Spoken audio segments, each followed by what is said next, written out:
Hello students, welcome back to my channel. आज हम history में बाबर के बारे में पढ़ेंगे। भारत में बाबर आया, कब आया, क्यों आया, क्या उसका पर्पस था, किसने हेल्प की और उसके बाद क्या क्या प्रोसीजर्स हुए। बाबर भारत, सबसे पहला क्वेश्चन है हमारा, भारत में बाबर क्यों आया।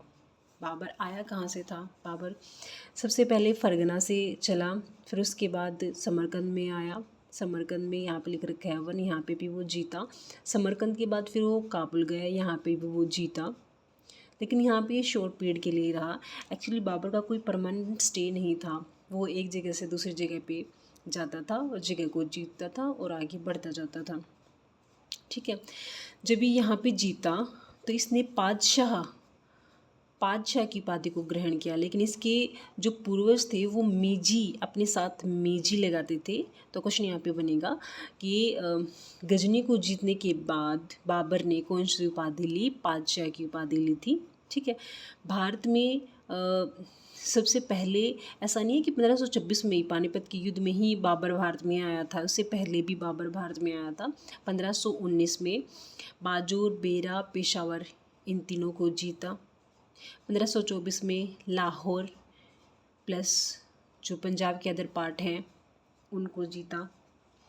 अब 1526 पानीपत का जो युद्ध हुआ था उसके बारे में हम बात करते हैं कि ऐसा क्या हुआ था कि बाबर वहाँ से यहाँ इन एरिया से उसको भारत में आना पड़ा। एक्चुअली हमारे ही देश के 3 व्यक्ति थे जिन्होंने बाबर को इनवाइट किया था। वो कौन कौन थे? क्योंकि देखो उस टाइम पे हालात ऐसे थे कि भारत में जो इब्राहिम लोदी है वो एक बहुत ही निकम्मा शासक था। उसको उससे पीछा छुड़ाने के लिए 3 व्यक्ति थे, उन्होंने बाबर को इनवाइट किया। पंजाब के सूबेदार थे दौलत खान लोदी, इब्राहिम लोदी के चाचा थे आलम खान लोदी, और मेवाड़ के शासक राणा सांगा। इन तीनों ने मिलके बाबर को इनवाइट किया था। इनको लग रहा था क्योंकि ये बसता तो कहीं है नहीं, बस जाता है और जीत के आता है और चला जाता है। ठीक है, तो हम बुला लेंगे और इब्राहिम लोदी के से अपना पीछा छुड़ा लेंगे और बाद में ये चला जाएगा। ठीक है, लेकिन हुआ बाद में कुछ और, अभी हम आगे पढ़ेंगे। नेक्स्ट क्वेश्चन है, भारत में बाबर के युद्धों का वर्णन कीजिए। सबसे पहला युद्ध पानीपत का युद्ध 1526, 21 अप्रैल से स्टार्ट हुआ था। यह कई लिहाज से इम्पोर्टेंट था क्योंकि इसी युद्ध में भारत में पहली बार तोपों का, बारूद का और आग्नेय शास्त्रों का प्रयोग हुआ था। बाबर की तरफ से 1500 सैनिक थे, 20 तोप थी, और इब्राहिम लोदी की तरफ से 1 लाख सैनिक थे और 1000 हाथी थे। इसने कौन कौन सी नीति का इस्तेमाल किया? उज़्बेक नीति, तुगलमा नीति, अर्धचंद्राकार नीति, इन नीतियों का इसने इस्तेमाल किया था। और जो इसकी तोप सजाने की जो विधि थी वो उस्मानी विधि थी। ठीक है, कौन सी विधि थी तोप सजाने की? उस्मानी विधि थी। इसी उस्मानी का नाम रूमी विधि है।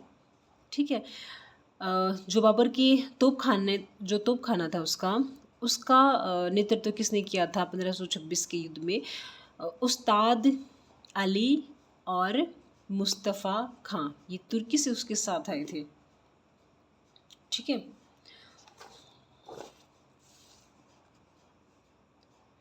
ये जो डायग्राम हम देख रहे हैं ये तुगलमा नीति का डायग्राम है। इसी में अर्धचंद्राकार की तरह से जो तोप है हमारी सजाई जाती है। देखो ये हमारी फोर्स 1 है जिसके अगेंस्ट बाबर युद्ध लड़ रहा है।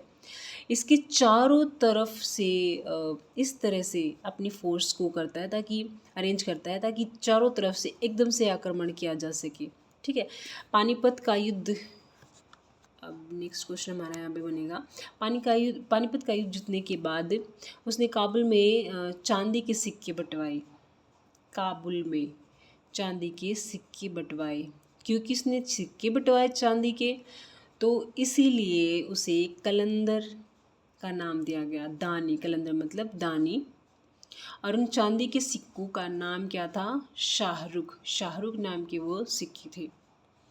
अब क्वेश्चन है हमारा नेक्स्ट, क्या बाबर ने भारत पर आक्रमण भारत में बसने के लिए किया था? हाँ या ना, इसके परिप्रेक्ष्य में अन्य घटनाओं पर प्रकाश डालिए।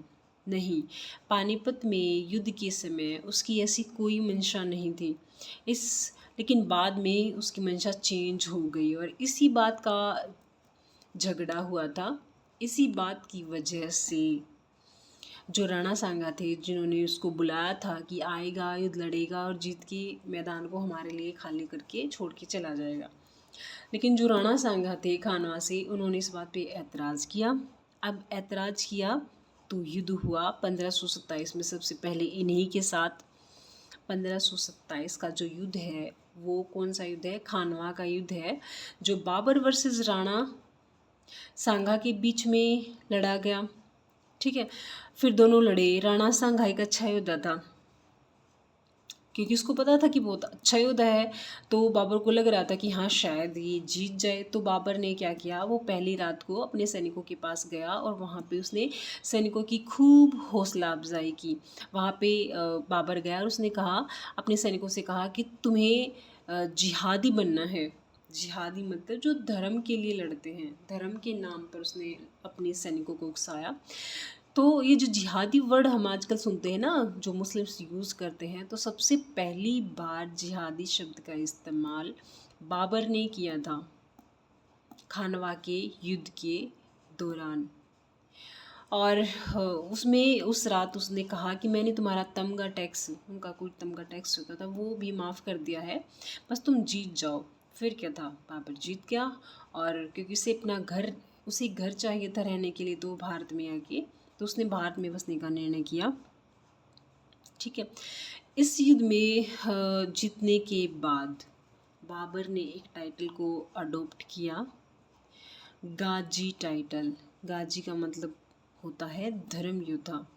नेक्स्ट उसका जो युद्ध था 1528 का चंदेरी का युद्ध, जो कि मालवा और बुंदेलखंड, मालवा तो है हमारा मध्य प्रदेश के पठार, बुंदेलखंड है हमारे वेस्टर्न यूपी के पठार, उन दोनों के बीच में मेदिनी राय द्वारा लड़ा गया। हार के बाद बाबर ने मेदिनी राय की दो बेटियों को, हुमायूं और कामरान बाबर के बेटे थे, उनको दे दिया। नेक्स्ट युद्ध है घाघरा का युद्ध, जो कि 1529 में लड़ा गया।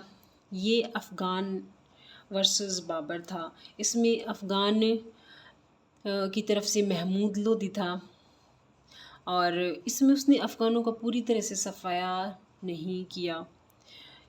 तभी तो बाद में शेरशाह सूरी जो अफ़गान था, वो उसने जो हमारा मुग़ल साम्राज्य है उसके बीच में आके अपने एक समय काल को वहाँ पे अपने साम्राज्य को स्थापित किया। अब इसमें एक और इम्पोर्टेंट क्वेश्चन बनता है, तुझ के बाबर जो है वो किसने लिखी? बाबर ने लिखी। कौन सी लैंग्वेज में लिखी गई थी? तुर्की। यहाँ से क्वेश्चन बनता है, कौन सी लैंग्वेज में लिखी गई थी? तुर्की में। इसको ट्रांसलेट किया फ़ारसी में, किसने? अब्दुल रहीम खाने खाना। फ़ारसी में कन्वर्ट होने के बाद ही इसको बाबरनामा कहा गया, अदरवाइज़ ये तुझके बाबर है। अगर ये तुर्की में है तो इसका नाम तुझके बाबर है, फ़ारसी में बनने के बाद इसका नाम बाबरनामा कन्वर्ट किसने की? अब्दुल रहीम खाने खाना। आज के लिए इतना ही, थैंक यू। अगर आप चैनल पे नए हैं तो चैनल को सब्सक्राइब करना मत भूलिएगा। Thank you so much.